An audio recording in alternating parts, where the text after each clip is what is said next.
සුබ දවසක්. පිටරටවල සේවය කරන ශ්‍රී ලංකීය විද්‍යාඥයන් නැවත ලංකාවට ගෙන්වා ගැනීමේ සැලැස්මක් තියෙනවා කියලා ආරංචියක් තිබෙනවා. ඔයාලා ඒකට කැමතිද? නමුත් ඔයගොල්ලන් දන්නවාද අකමැති කණ්ඩායමක් ඉන්නවා කියලා? ඒ තමයි පට්ට දේශපාලඥයෝ. මුන් පුදුමාකාර වෛරයක් තරහක් තිබෙන්නේ උගතුන් සමග. පුදුමාකාර ඊර්ෂ්‍යාවක්. උගතුන්ට තැන දුන්නොත් උන්ට තැනක් නැති වෙනවා. ප්‍රධාන කාරණාව ඒක. ලෝකේ ඉන්න කපටිම ජඩම ම්ලේච්ඡම දේශපාලඥයෝ ඉන්නේ ශ්‍රී ලංකාවේ. ඇත්තටම අපරාධේ ශ්‍රී ලංකාවට නිදහස ලැබුණේ නේද? 48 නිදහස නොලැබුණා නම් ලංකාව මීට වඩා ඉතාමත් ඉහළ තැනක සිටින්න තිබුණා. ඒ වුණාට ඉන්දියාව බලන්නකෝ ඒගොල්ලන්ගේ දේශපාලඥයන් ඔවුන්ගේ බුද්ධිමතුන්ගේ 100% වැඩ ගන්නවා. අපේ උන් කරන්නේ එළවලා දාන එක. රටට වැඩක් කරන්න කියලා කෙනෙක් හිතුවොත් එයාට වෙන දේ හිතා ගන්න බෑ. මම ඔයාලට කියන්න දෙවෙනි සිද්ධීන් කීපයක්. උපාලි විජේවර්ධන කියන්නේ හොඳ ව්‍යාපාරිකයෙක්. එතුමා නම් කාර් හැදුවා, ගුවන් විදුලි යන්ත්‍ර හැදුවා, ඉලෙක්ට්‍රොනික උපකරණ හැදුවා, ඉලෙක්ට්‍රොනික පාර්ට්ස් හැදුවා. ගොඩක් දේවල් කළා. නමුත් එතුමාට ජීවත් වෙන්න බැරි වුණා. අතුරුදහන් වුණා. මොකද උනේ කියලා හොයාගන්න බැරි වුණා. ලංකාවේ බිහි වෙච්ච ඉතාමත් ශ්‍රේෂ්ඨ විශිෂ්ට ඉංජිනේරුවෙක් තමයි රේවත විජේවර්ධන කියන්නේ. අපි දන්න ලෑන්ඩ් මාස්ටර් කියන මැෂින් එක ලෝකට හඳුන්වා දුන්නේ එතුමාණන්. මේ තියෙන එතුමාණන් නිර්මාණය කළ මැෂින් එක තමයි. එතුමාණන්ට එය වාණිජ්‍ය වශයෙන් රට තුල නිෂ්පාදනය කරන්න ඉඩ සැලසුවේ නැහැ. ඒ නිසා එතුමාණන් එම පේටන්ට් බරපතල එංගලන්තයේ සමාගමකට විකුණවුවා. ලෑන්ඩ් මාස්ටර් කියලා ලංකාවට ගෙනාවේ එම නිෂ්පාදනය තමයි. මේ තියෙන්නේ රේවත විජේවර්ධන නිර්මාණය කර එතුමාගේම ගුවන් යානය හෙලිකොප්ටරය. එතුමානම් ජේ.ආර්. ජයවර්ධන කියන ජනාධිපතිතුමාගෙන් අවසර ඉල්ලුවා මෙම ගුවන් යානය රටේ නිෂ්පාදනය කරන්නට. නමුත් ජනාධිපති ජේ.ආර්. ජයවර්ධන මොකද දන්නවද කිව්වේ? රටේ ආරක්ෂාවට එක හොඳ නැහැ කියලා නිෂ්පාදනය කරන්න ඉඩ දුන්නේ නැහැ. ඉතින් විද්‍යාඥයෝ රටේ ඉඳීද නේද? කොහොමද ගුවන් යානය මේඩ් ඉන් ශ්‍රී ලංකා කියලා තිබුණා නේද?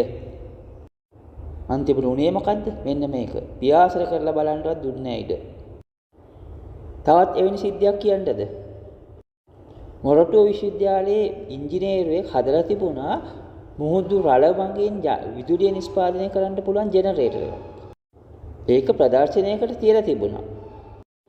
එයා ටීවී එකේ ප්‍රවෘත්ති වලට පෙන්නුවා. එයා කිව්වා ඒක ජනාධිපතිතුමාට පෙන්වන්න ඕනි කියලා. ඒ කාලේ ජනාධිපති ලෙස ක්‍රියා කළේ මෛත්‍රීපාල සිරිසේන. ඉතින් එම ඉංජිනේරුවා කිව්වා ශ්‍රී ලංකාව තුළ උපරිම විදුලි පරිභෝජන කරන අවස්ථාවේදී එවැනි ජෙනරේටර්ස් 3000ක් ශ්‍රී ලංකාව වටා පිහිටවීමෙන් ප්‍රමාණවත් කියලා. අපිට තිබුණා මුළු මුහුදු තීරය වටාම රඳවලා විකුණන්නත් විදුලිය නේද? ඔයාලා දන්නවද එම ඉංජිනේරුවාගෙන් මේ රටේ දේශපාලඥයෝ පලිගත්තේ කොහොමද කියලා? එදාට පහවදා රාත්‍රියේ ප්‍රවෘත්ති වලට කියපු කතාව දන්නවනම් ඔයගොල්ලන් පුදුම වෙයි.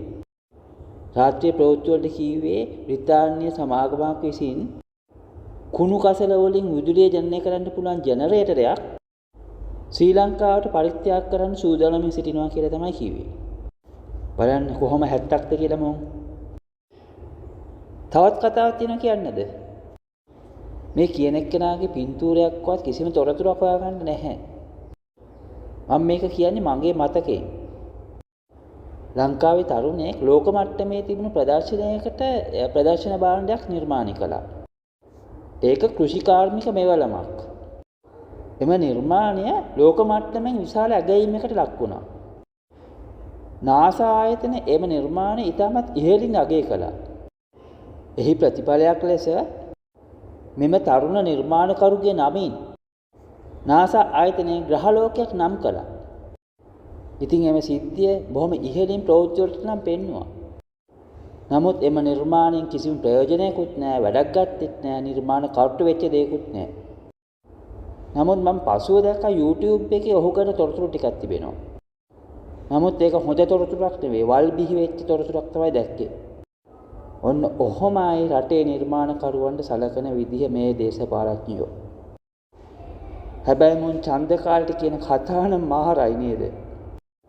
මෙන්න මුන් වගේ උන් රටට අවශ්‍යද? මේ දේශපාලඥයෝ කියන උන් රටට අවශ්‍යද? මුන්ගේ පැටිකීරිය අපි සම්පූර්ණයෙන්ම දැන් දන්නවනේ නේද? උන් කවුද කියලා. උන් ඔක්කොම එකම කණ්ඩායමක්, එකම පක්ෂයේ උන් ටිකක් තමයි ඉන්නේ. මේ ඡන්දදායකයෝ නම් පුදුම හරක් જાතියක් නේ. උන්ට මොනවද මේ කඩේ යන්නේ? ඊට පස්සේ කිසිම දේශපාලඥයෙක් විශ්වාස කරන්නම එපා. අනුර තියා මොකෙක් වුණත් කමක් නැහැ. විශ්වාස කරන්නම එපා. ජනාධිපතිවරණයේදී අනුර කුමාරට ඡන්ද ගානේ වැඩි වෙන්න ප්‍රධාන හේතුවක් තිබෙනවා. මේ තියෙන්නේ ඒක ආචාර්ය මොහාන් මුණසිංහ මහත්මයා. ලැබුණු අවස්ථාවෙන් යහපත් ලෙස කටයුතු නොකළොත් ඔබටත් වෙන්නේ ඒ සිද්ධියම තමයි. අනුර කුමාර ඔබ තරමක් වාසනාවන්තයි. මොකද ඔබ සමග සැබෑම මිනිසුන් කණ්ඩායමක් සිටිනවා.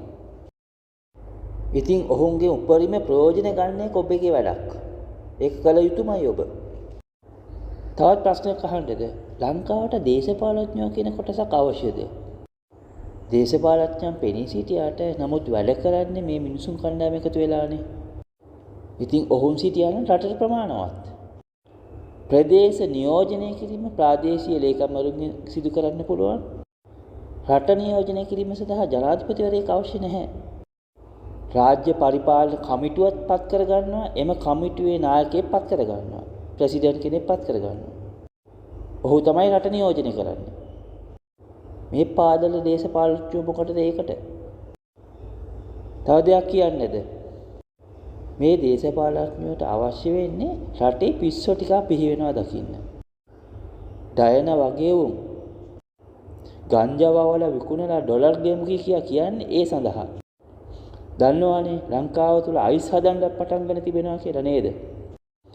මෝඩ පිස්සෝ ටිකක් බිහි වුණොත් උන්ට පාලනය කරගන්න පහසුයි. ඡන්ද ටික ලබා ගන්න පහසුයි. අරක්කු බෝතලයක් දීලා මොන හරි දීලා පුළුවන් උන්ට උන්ගේ වැඩ ටික කරගන්නට. ඒ නිසා හොඳට හිතන්න අපිට අවශ්‍ය නැහැ දේශපාලඥයා.